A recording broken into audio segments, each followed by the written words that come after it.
Now would like to invite the panelists to come up and receive any questions from the audience. So I open the floor for questions. Please, Professor Salim. I have two short questions. One for Professor Bernardo, which I enjoyed your presentation immensely. Very, very good. Thank you. Also would like to ask if you have paid attention at some point to the compass that was designed by Michelangelo to be able to draw any curve, meaning the parabolas, hyperbolas, ellipses, and all of that, which actually is modeled, itself is modeled after the so-called complete compass that was known with Abu Sa'al al-Kuhi from the 10th century.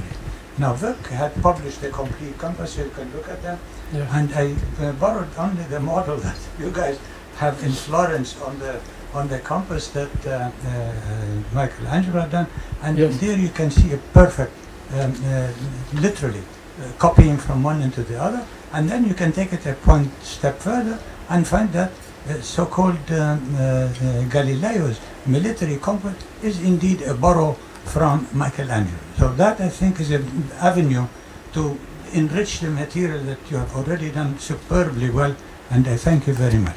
The second question is to Glenn. When you say that the first time the Arabs encountered the astrolabe was in Harran, what evidence do you have for Harran? I was referring You had to... a friend sitting there and he presented them with an astrolabe? I was referring to the work of David King. So I'll pass the buck. David King, was your friend sitting in Harran?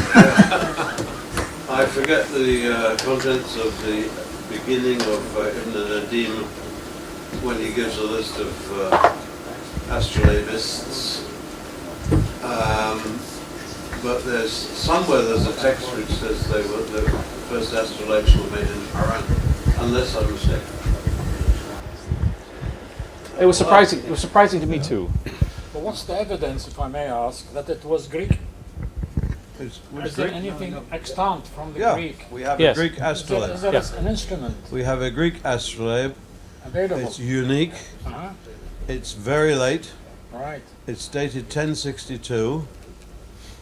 But it's very nicely made in Constantinople. And it's always been falsely described as a Byzantine astrolabe influenced by Arab astrolabes, which is complete nonsense. It's the other way around, because we have the earliest Greek Islamic astrolabes.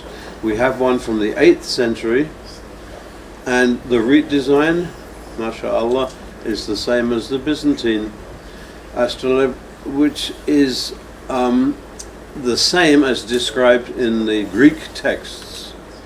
They say 17 stars, voila, 17 stars. So there's plenty of evidence for Greek origin. George, the Haran business I thought was secure. I have a feeling there are two things being confused. Since there is the translation by Severus Sabot of the Philoponus astrolabe from Greek into Syriac, and since Severus Sabot comes from that area in the Upper Jazeera, so it is quite possible that Al-Nadim was making the confusion as the astrolabe construction was known into the Harran area, hence the translation of Severus Sabot. But an actual astrolabe, I have a great suspicion to what Al-Nadim would actually report. He is reporting, after all, 2-3 centuries later, and I have a feeling that he may have exaggerated or confused the sources at that time. Very well informed, because he's able to give a list of 20 people who made astrolabes before his time, and we have some of them. We have, everybody says the earliest dated astrolabe in Islamic is 927 in Kuwait now. The earliest one we have have 2 from the 8th century, and we have 20 from the 9th and 10th. Well, I'm sorry, 15 more from the 9th. So we know what the Arabs did at that time. We know what they looked like. But we should not be deceived by thinking we have all, because all of a sudden, in 970 something, we have the most magnificent astrolabe from early Islam by Al-Khujandi, which is totally different from all of those early Abbasid astrolabes. It's a magnificent piece. Yeah, but as far as I know, none of them comes from Haran. So No, I didn't say that it came from Okay. the Greeks, the Greek influence. Before we go to the second question, I'll give Yeah. Andre a chance to answer the first one. Yes, I didn't see the Michelangelo drawing yet, but sure, Leonardo and Michelangelo are, were from Florence, and in perspective or practical optics, maybe is one of the best topics or discipline studied in Florence during the Renaissance. And so I think that that it's possible that there are connections between Leonardo, Michelangelo, and also to Galileo, because it's also the construction of compass is very common in the artistic portion, if I understand. compass. It's not any compass. It's a compass that can do all the conic curves, which Yes, takes great skill to do it. And as I said already, Abu Sa'al al-Kuhi had produced one. That's why he called it the perfect compass. Now, and Leonardo. Yeah, but thank you. But just a suggestion. Take a look at it. Okay. Please.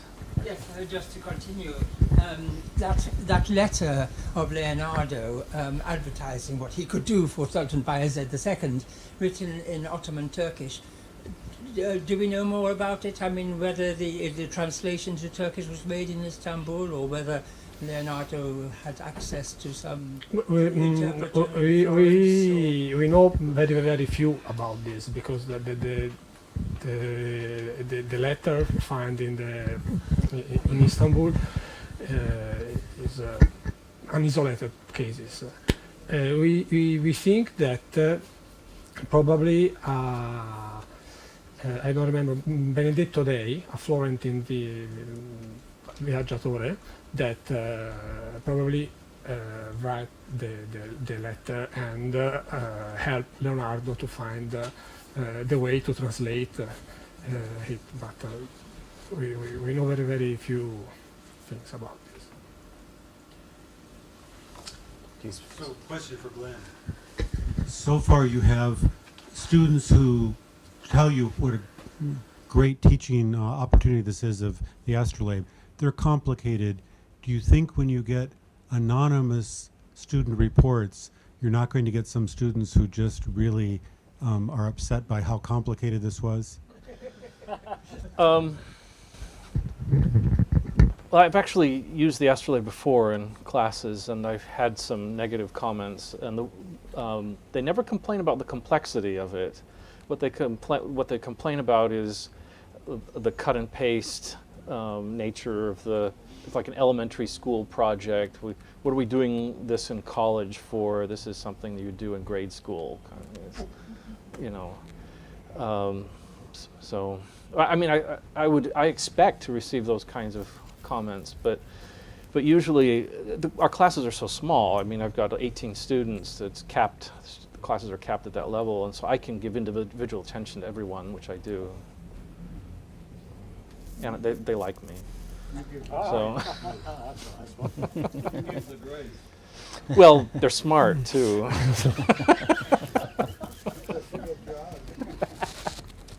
All the way in the back.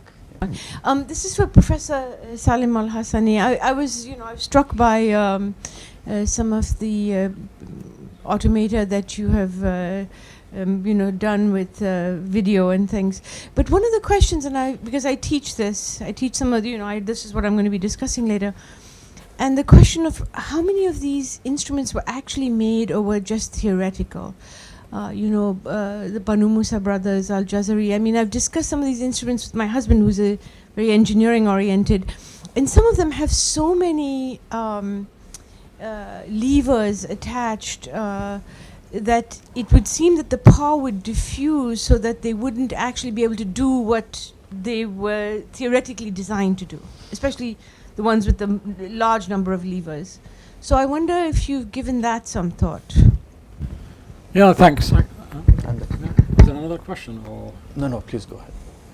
yeah, part of the use of computer animation is actually to save us from trial and error in investigating whether they worked or not. See, before the advent of these tools, computational tools, you get, this is why I admire the work of Fuad Seskin, when they had to, when using a workshop and try to make things and to replicate them, and it would have been a very difficult task because if it wouldn't work in the first run. However, when you look at Al-Jazari's work, there is an indication in his writing that some of them were actually made, right? And Banu Musa also have in their work, you can see that they were actually made. And Al-Muradi, again, because it's just sort of, I have not seen, not historian, but I've not seen other people talk about seeing them in action, right? That is the difficulty. But that doesn't mean, because there's a lot of missing links and missing information. But you will see from like the gap between Al-Jazari and then suddenly you go to Taqiyuddin, there's about 300 years and we hardly see anything. Now it could be due to wars, there are all sorts of problems, but then there we are, we see Taqiyuddin is building up upon the pump of Al-Jazari to extend it to a much more sophisticated pump. And it's very clear that it is for the benefit of people and farms to make it more productive by using more than one pump. Yeah. Karen's question really brings another question. These automatas, we know that some of them were there. There are certain historical records about clocks, etc., etc. But there is no historical records of other. So that should really be also scrutinized. Coming to Fuad Seskin's duplicates, I was amazed to see them first time, and then I tried to scrutinize one of them or carefully check one of them. I found that there is a small motor, Chinese one, inside working with batteries. So I told him, Fuad, what is this? He said, what do you expect me to do? So it's again, doing this with a certain small engine, Chinese engine with batteries, or doing it with simulation in the computer is something nice. But we have really to address the real question: did all these examples, coming from Banu Musa to Jazari to others, to Taqiyuddin, to Isfazari, are really real depictions of working ones, or just imaginary ones for speculation or for fantasy, or for others to think of doing them? Thank you. Okay, I have Professor King there, but if you would like to comment, Professor King. I would like to comment at this stage, if you don't mind. As far as I'm concerned, in terms of looking at this, the mechanics of them, and the connections with the dimensions, right, and relating to what is being said in the manuscripts themselves, they work, right? Now, there is another challenge to build a replica. You can build a replica which works on the original technology, like using water, using ropes, using whatever material they had over there. But what is the purpose of that? If the purpose is educational and you want to demonstrate certain principles, what's the point of... The proof, as I say, it is doable and provable using the similar original technology. But if you want to use it for exhibits, right, like for instance, we have built a huge elephant clock representing Al-Jazari's principle. The way it works, we can make it run on water. But you try to use water in museums, they'll say to you, I'm sorry, you're not going to be allowed in. Right? It's just as simple as that. The other one is that to maintain such an instrument, such a machine, it would require 2 or 3 people there all the time to maintain them. Yeah? Yes. So I think that should not be confused with whether they were working or not. Right? I'm very convinced that most of the, at least the ones that I've studied, they actually, it has all the making of connectivity and mechanics and they fit in, but you use the computer models to try to fit in and say, if you do this, then you can do that. If you do this, you can do that. Then you see it working. Then you begin to understand what he's trying to say. Because without that, it'd be very difficult to understand. Can I? Sure. Professor. Yeah, anybody who doubts that they were made should take a trip to Fez and have a look at the astrolabic clock and all those little holes in the side of the wall in the souk. Unfortunately, it doesn't work apparently, but it certainly used to. We have descriptions of it, we know who made it, we know who fixed it, we know everything about it. And they can also go to Palermo, where there's an inscription describing a water clock, which seems to be mind-blowing. There's a description in the texts of the Ridwan Saati's clock in Damascus, which is spectacular. On another subject, I wanted to ask Professor Cooper. I wanted to say to Professor Cooper, I think you deserve an ijaza. You can call me Astrolabi. Astrolabi. Glenn Cooper Astrolabi. Which might perhaps be helpful for you. That in terms of drawing the analogy with Greek technology, which has similar issues about diagrams and descriptions. Yeah, if you can just make it closer. And descriptions of instruments and mechanical things that have to be used. Jeffrey Lloyd has done commentary on this. So you might find that helpful. Yes. So just to say that. Yes, there were actually some remarkable work done by Wiedemann and of course Donald Hill and others, and they have discussed thoroughly their workability. It's not just drawings. If you allow me, there is a very, very complex epistemological thing behind the questions we are just discussing at the moment, which goes very far. We don't have the time to discuss that now. But the question is how we are dealing with the artifacts and the descriptions of the past.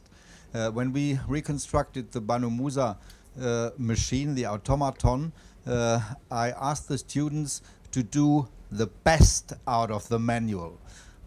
And I did not ask them to do exactly what the Banu Musa has written. This is a different approach.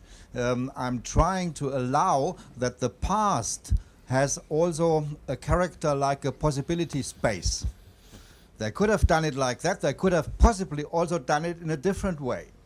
The question is, or the important point is that I have to open this kind of process and make clear what I'm doing. And how I treated the artifacts and the descriptions from the past. Another aspect extremely interesting, this is a culture, I mentioned that in my speech very shortly, this is a culture of what we call nowadays manual. Descriptions of machine and processes, technical processes, which we usually, from the European perspective, connect with European modernity.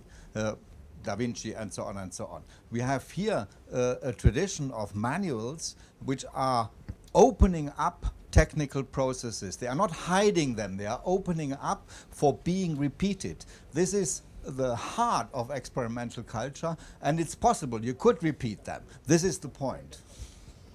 I'll let you go, but just one more question, last question here. I have a question for Professor Al-Hassani. I just want some clarification, if you will. You talked about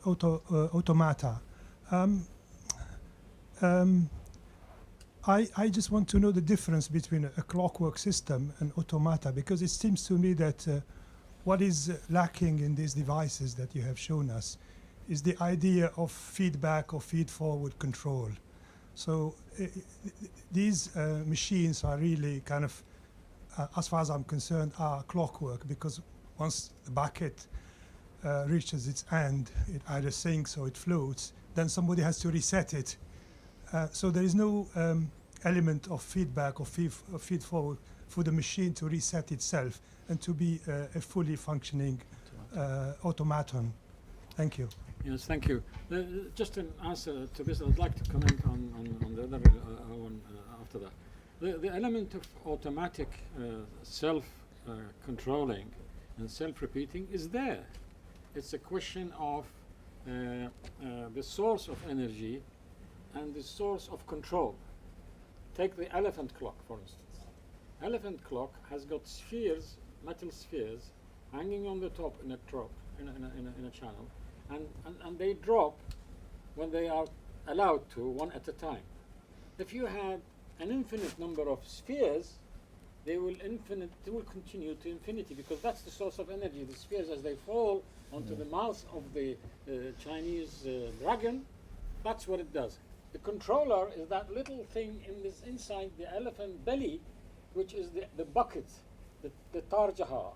As it sinks, right, that gives you the timing. And then when the dragon comes down, because it's heavy, it pulls the sink up, the empty sink up, to try to fill again. So this can continue. There is a feedback, but if you want it to stop at a certain time, you limit the number of spheres, right? Or take those spheres and put them all back in again. However, there are some, I'd like to comment on these, that sometimes there is hidden information in these manuscripts, and they are deliberately hidden because the artisans, they want to keep in business. It's like, because there was no IPR and no patent. You know, although we claim that knowledge was all free and everybody wanted that, that's in matters. But when it comes to artisan and technology, this is passed on from one family to another, from one group to another. And there are some secrets, and you have to find out how. For instance, there's a very big challenge to the Moroccans. You mentioned the one that is in Fez. There's a huge wall with the clocks. I call that the earliest Big Ben. Yeah. And you see, it works very similar to the Al-Jazari, but there is a big problem. Remember I mentioned about the float that has to travel a distance along this cylinder, and that the distance is the distance of the trolley that passes. That's, if you look at huge 12-meter wide wall, right, and these windows will have to open one after the other, and the spheres will come out from these spouts from the top. You will need a tank of water that's enormous, right, in height. And how are you going to fill it? So there is a trick there, which we have discovered.